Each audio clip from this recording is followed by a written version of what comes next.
The Philippines, among the many nations whose history is one of being colonized and subjugated by the world's empires, today suffers the consequences of that legacy. Underdevelopment, high unemployment, and deepening poverty. This has led to a phenomenon that dominates the lives of millions of Filipinos. The fact that over 10% of the population, mostly women, must leave the country to seek work in order to send money back to their families. 6,000 people leave the Philippines as migrant workers every single day. Imagine children, often too young to understand, watching their mother leave and knowing they will not see them again for a decade or more. This is now a shared experience for countless families on the island nation.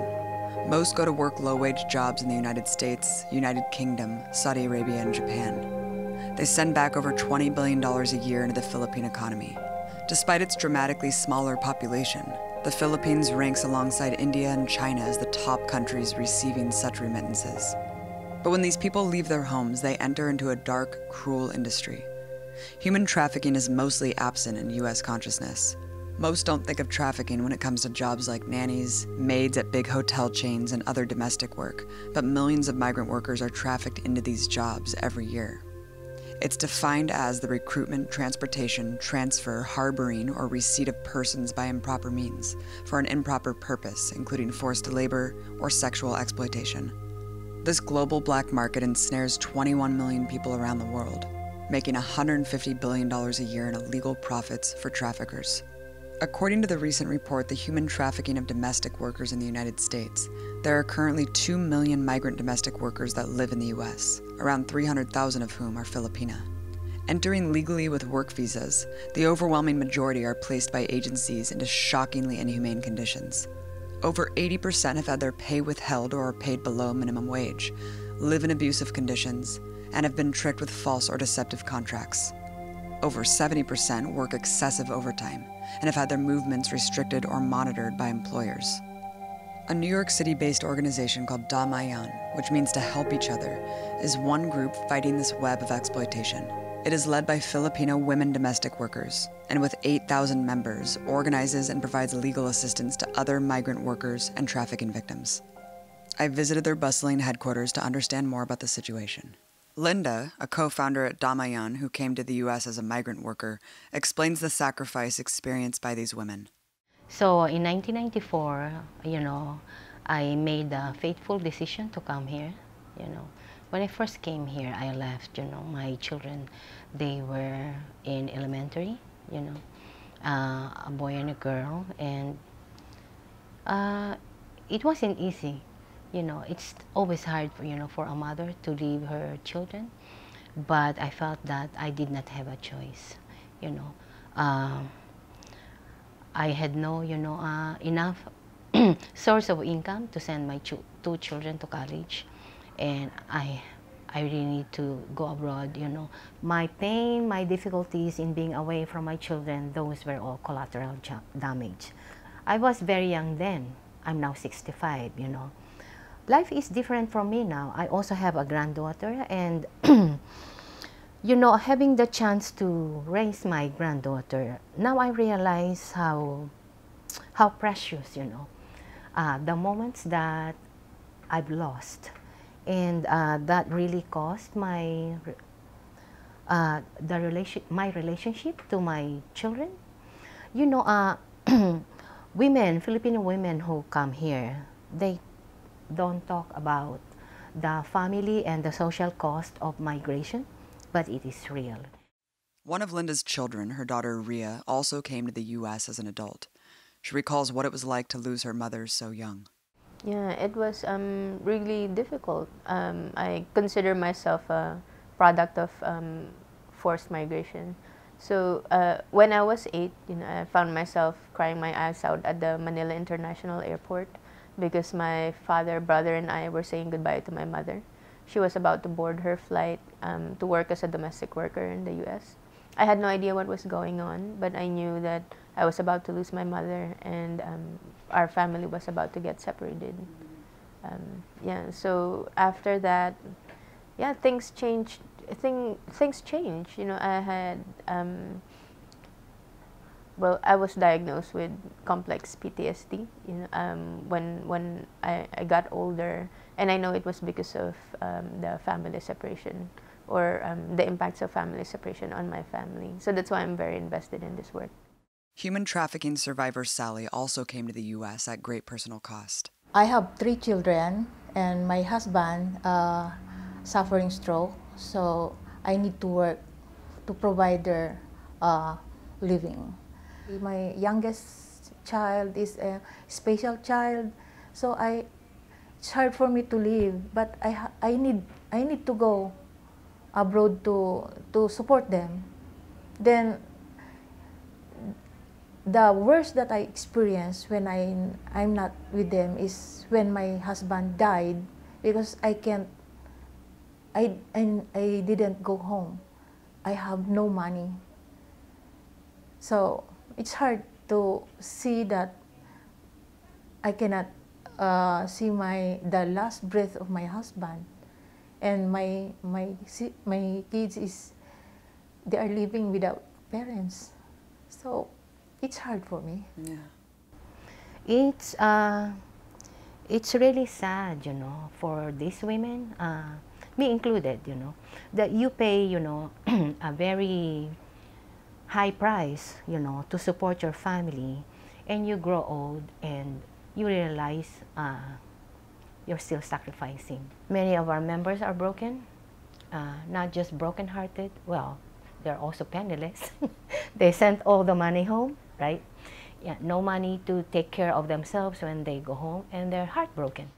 So there was a time when it was more men who are leaving the country, working in Saudi, in the United States and other countries, for manufacturing, construction jobs.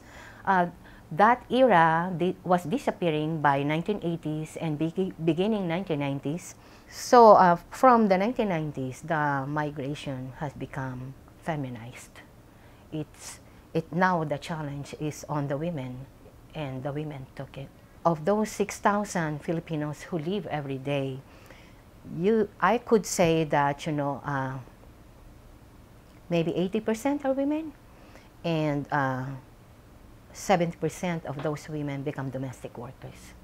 And in the Philippines, 1 out of 4 have a family member that is abroad, and now it's mostly women. I can't imagine what that does to a country when that many women are leaving these families. You create, a generation of dysfunctional families and children with a lot of emotional and psychological problems.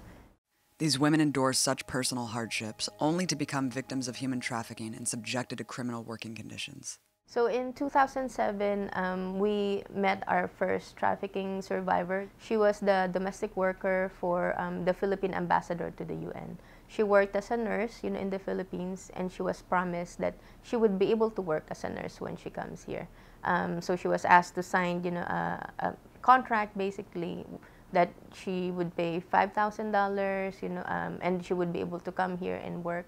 And then when she came here, she didn't know that she would work, that she would come here as a domestic worker for the diplomat.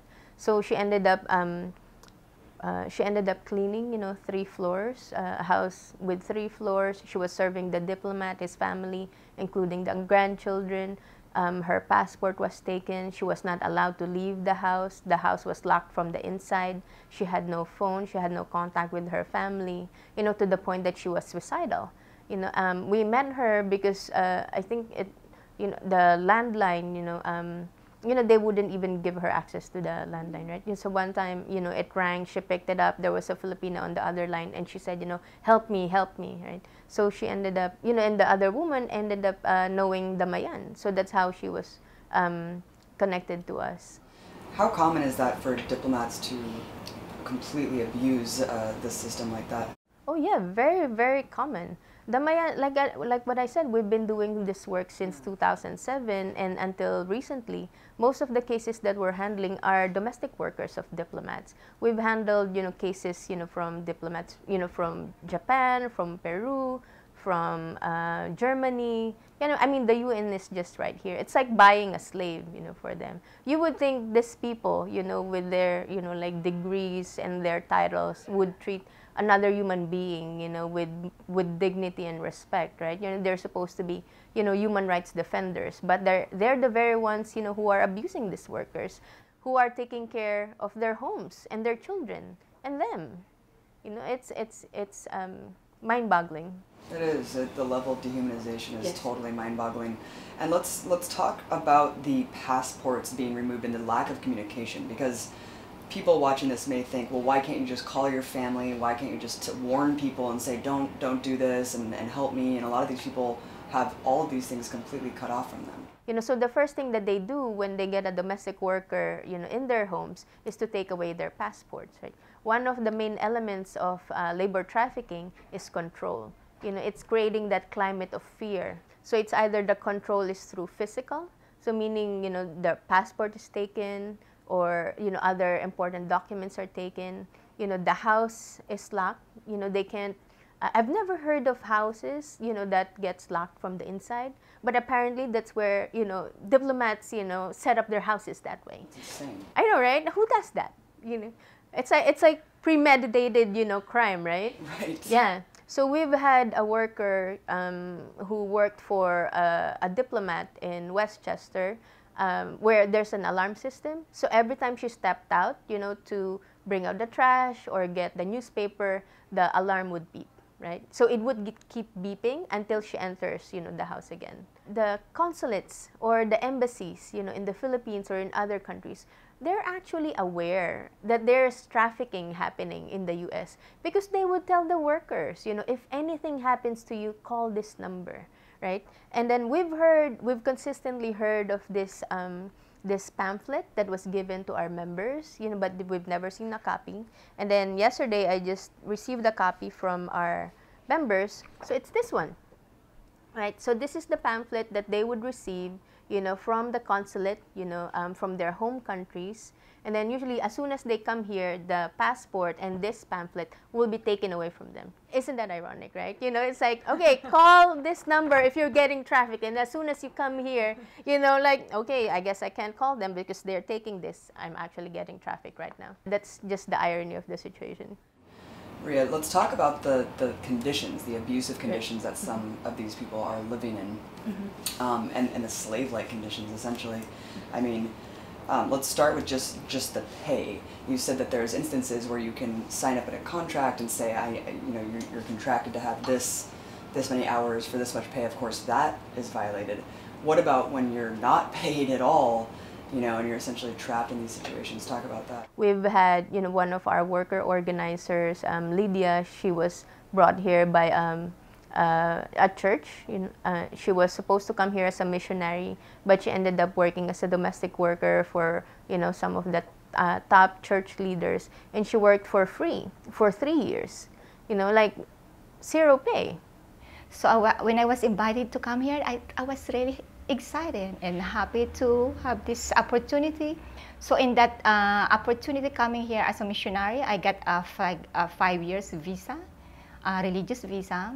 In that contract, I was told like in 2 years being a full-time in the church, doing a fundraising and supporting the church, they will adjust my status into green card, but that didn't happen to me. So I ended up became domestic workers for 3 years. No salary. I was taking care of the 3 young kids for 3 years, 7 days a week, 24 hours a day, no days off, no salary. I always hungry.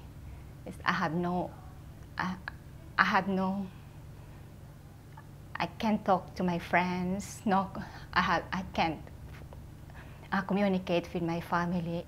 I was told like, because my green card didn't come, so I was told that they're gonna send me back to Philippines. But then I realized that I was used by this family. The reason I cannot escape in this situation, I cannot live in this situation, I don't know anyone. I'm scared. I came as a missionary, and only I know people that around that group. Then I was told that making a friend in outside of that group is not safe for me. Yeah, I can imagine like going back for nothing, and then you're gonna start from zero. Like, Right. yeah, what will happen to my future and my family? Like, So when they found out that you were gone, yeah, they tried to contact you and threaten you Yes. and deport you. yes. Like I have to hide, and I don't have anyone. Even yeah, like uh, went to my family in Philippines. They're looking for me. Is Lydia? What? Yes. Is Lydia here? It was kind of scary and truly like they treated me like a criminal. The placement agencies running this scam register workers in the U.S. primarily through either H-2B visas for low-skilled seasonal workers and A3G5 visas for domestic workers of diplomats. Foreign diplomats are actually the top clients for traffickers.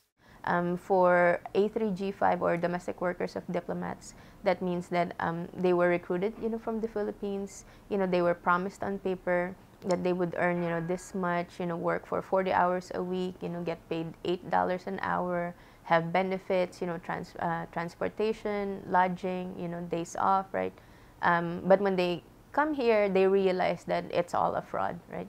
That everything that they were shown, was just for show, so that their visa would be approved and they would be able to come here. Same thing with the domestic workers who go through the H-2B program. So the H-2B program, that's actually low-skilled seasonal workers. So the U.S. government's quota for that is 60,000 a year, or around 60,000 a year. So the strategy of the placement agencies is to fill the quota. They would place, they would go to third world countries, like Mexico, India, and the Philippines, recruit workers, who are not really middle class, like more like working poor or peasant background, with the promise of being able to come to the U.S., right? And then when, and they would be forced to pay, anywhere between $3,000 to $9,000. And of course, these are not rich people, and the Philippines is a third world country. So they would loan the house, mortgage the house, borrow money from loan sharks, or it becomes a community affair. Everyone in the family pitches in, right? And then when they get the money, that's required as a processing fee, they're able to come here, only to find out that there are no jobs for them. Or, they were promised 40 hours a week, but they're only working anywhere between 5 to 10 hours. And then, of course, by that time, panic would set in. Because they were already expecting that they would be able to pay their debts back home. The kids will be able to go to school, it's money for the medical bills, right? And then when they come here, none of that happens. So they get into this like spiral of, depression and also just abuse in the hands of the placement agencies. They usually find themselves living in, crammed living situations. We're talking about, like a 2-bedroom apartment with like 3 or 4 people in each room, with no furnishing. They were like earning like $50 a week, right? And then they still had to pay, for their apartment. Meanwhile, they're not earning. They were not earning. So they would, when they're cleaning the resorts, or the hotels, they would, gather food, or that the guests have left, and they would, food in the trash, right? Mm-hmm. They would recook it and then eat it. We've had an instance, of a worker, who was brought to a container van, and then they opened the van. It was like filled with like cockroaches. I said, no, we're not going in there. Like the workers refused to go in there. So they, bombed it with poison, right? And then they had to clean up, the cockroaches. It's like, imagine like moving halfway around the world and then being, confronted by a situation like that. You don't know the country, you don't know the culture, you don't know anyone, and then you're totally alone and desperate. And a lot of the workers, like I said, are either working poor or peasants or middle-class professionals. But even the middle-class professionals, they would apply for an H-2B visa because there are no jobs back home. It's like living in a third world country like the Philippines. It's like living in a burning building, right? It's you're living in a burning building, and of course you're forced to jump out of the windows. And And in the Philippines, in the Philippines case, you're not just jumping out of the windows. Someone is actually profiting from you, from jumping out of the windows. And these are the placement agencies that are approved by the Philippine government. And then on the U.S. side, of course, there's collaboration, right, between these placement agencies, because these agencies are tied to big hotels, and big resorts, in Florida or in other cities. And instead of hiring, U.S.-born or American workers where they have to pay minimum wage, full benefits, and other things, they will skip all of that and just hire a worker from a third world country like the Philippines and pay $750 an hour, no benefits at all, right? So, of course, they would go with the worker, with the migrant worker. Another way these placement agencies profit from those trapped in this fraud is by charging them around 7 times the amount for visa renewals, a process required every 6 to 9 months.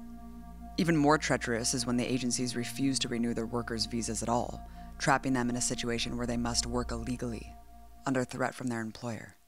It's a very desperate situation for them because now they found themselves, becoming undocumented.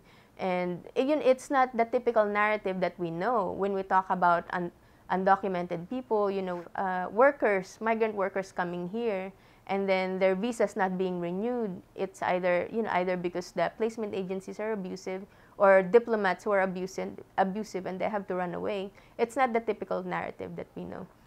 So they mess up my papers, but they forced me to work without proper documents.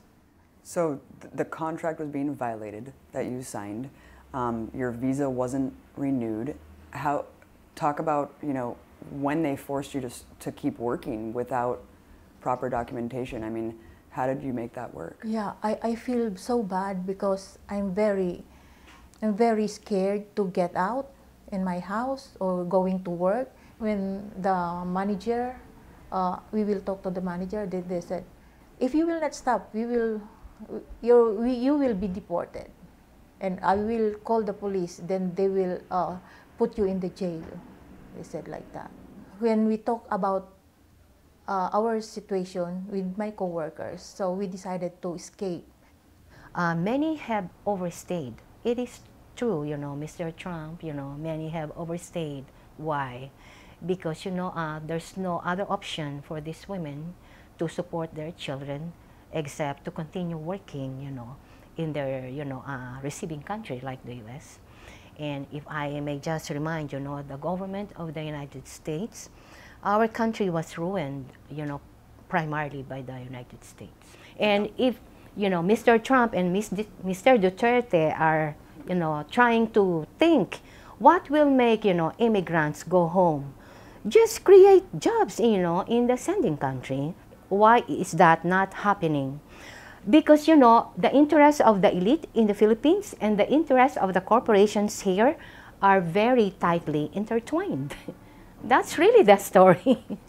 We are just, your creations, And if we're going to solve this, we have to solve it on a macro level. For Damayan, these deeper issues are at the core of their fight. They're in a two-front battle. On one side, fighting for the rights of their workers. On the other, fighting to change the system that created this tragic crisis. There's this quote that I really like, the workers are the true makers of history, or ang mga manggagawa ang tunay na tagapaglikha ng kasaysayan. Right?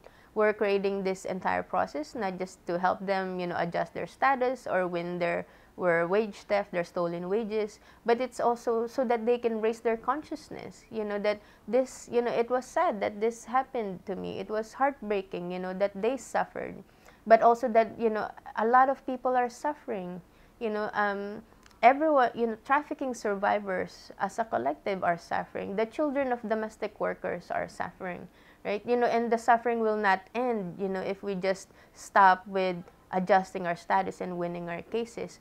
But we can end that vicious cycle, if we put the leadership of trafficking survivors, at the center.